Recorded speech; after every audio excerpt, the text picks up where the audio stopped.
টাঙ্গাইলে নাটিয়াপাড়া থেকে দেলদুয়ার এবং দেলদুয়ার থেকে পাকুল্লা বাজারে প্রায় 13 কিলোমিটার মর্নিং ওয়াক করলাম রেকর্ড পরিমাণ 39 জন সদস্য নিয়ে। সবাই কি শেষ করতে পেরেছিলাম? আর কেমন ছিল এই জার্নি সেটাই থাকবে আজকের ভিডিওতে। হ্যালো এভরিওয়ান, আসসালামু আলাইকুম। আজকে সকাল 5:30টার দিকে আমাদের প্রোগ্রাম শুরু হওয়ার কথা, তবে আমার ঘুম ভাঙে আজকে একটু দেরিতে, তাই আমি পিছনে পড়ে যাই। বাড়ি থেকে নাটিয়াপাড়া বাজার পর্যন্ত হেঁটে আসার পর জনি কাকার বাইক নিয়ে আমরা নাটিয়াপাড়া থেকে হাঁটা শুরু করা টিমকে ধরে ফেলি। তবে সেইখানে না দাঁড়িয়ে সরাসরি চলে আসি পড়াইখালী মাঠের এইখানে, কারণ পড়াইখালী থেকে আরো 15-20 জন অ্যাড হবে আমাদের সাথে। এইখানে আমরা কিছুক্ষণ দাঁড়ানোর পরই আমাদের নাটিয়াপাড়া থেকে হেঁটে আসা টিম চলে আসে এবং সবাই মিলে একসাথে হয়ে পড়াইখালী মাঠের এই রাস্তা থেকে দেলদুয়ারের দিকে আমরা রওনা হয়ে যাই। আর হ্যাঁ, প্রতি সপ্তাহের শুক্রবার সকালবেলা কিন্তু আমাদের এইরকম রানিং এবং হাঁটার প্রোগ্রাম থাকবে, তাই যারা যারা জয়েন হতে চান অবশ্যই আমাদের সাথে যোগাযোগ করবেন। আজকের ওয়াকিং প্রোগ্রামটি আয়োজনে রয়েছে ফিজিক্যাল ফিটনেস ক্লাব, এছাড়াও সার্বিক সহযোগিতায় রয়েছে আসাদুজ্জামান বাদল, সানোয়ার হোসেন, রাজু আহমেদ, রুবেল হোসেন, সুমন।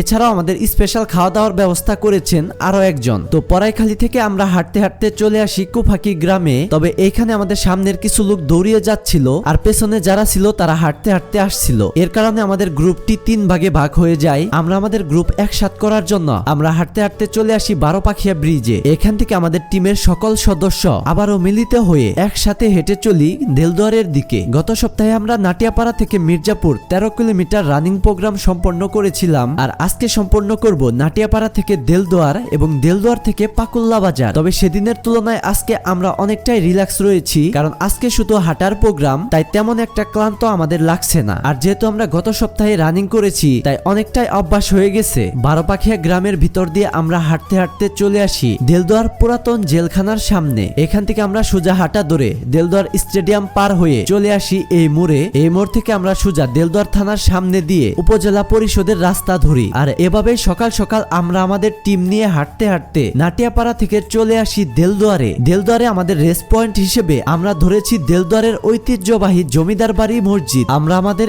এই 39 জন সদস্য নিয়ে দেলদুয়ার মসজিদের সামনে চলে আসি অল্প কিছুক্ষণের মধ্যেই। এখানে এসে আমরা 5 থেকে 10 মিনিট রেস্ট নেই এবং আমাদের সিনিয়ররা যারা সার্বিক সহযোগিতায় রয়েছে তারা আমাদেরকে ঠান্ডা পানি এবং স্যালাইন খাওয়ার ব্যবস্থা করে দেয়। পানি খেয়ে রেস্ট নিয়ে আমরা এখানে বেশ কিছুক্ষণ ফটোশুট করে আবারও হাঁটা শুরু করার চিন্তা করি। এরই মধ্যে অস্ট্রেলিয়া থেকে আমাদের এক আঙ্কেল ফোন দেয়। আজকে সকালবেলা আমাদের লাইভ দেখে আমাদের খাবার স্পন্সর করার দায়িত্ব উনি নেন। উনি আর কেউ নন, কুফাকি গ্রামের কৃতি সন্তান, সুদূর অস্ট্রেলিয়ার সিটিজেন জনাব ওহিদ মুরাদ মুক্তা আঙ্কেল। উনি আজকে আমাদের সকালের খাবারের যাবতীয় সকল খরচ বহন করে আমাদেরকে উৎসাহ প্রদান করে। দেলদুয়ার জমিদার বাড়ি থেকে আমরা দেলদুয়ার সাফিয়া গার্লস স্কুলের সামনে দিয়ে হাঁটতে হাঁটতে চলে আসি একদম দেলদুয়ার বাজারে। এবার দেলদুয়ার বাজার থেকে আমরা বাথুলির দিকের রাস্তা ধরি। দেলদুয়ার থেকে পাকুল্লা এই পুরো রাস্তাটাই কিন্তু একদম নতুন ভাবে তৈরি করা হয়েছে, তাই এই রাস্তার পরিবেশটা সকালবেলা আরো বেশি সুন্দর লাগছে, কারণ রাস্তায় তেমন একটা গাড়ি নেই। আর এই সুন্দর পরিবেশে সুস্থ দেহ সুন্দর মনের উদ্দেশ্যে আমরা রাস্তায় হেঁটে চলেছি। প্রায় 7 কিলোমিটার রাস্তা আমরা পার হয়ে গেছি, আর 5 থেকে 6 কিলোমিটার রাস্তা আমরা পাকুল্লা পর্যন্ত হেঁটেই যাব। এই রাস্তা ধরে হাঁটতে হাঁটতে আমরা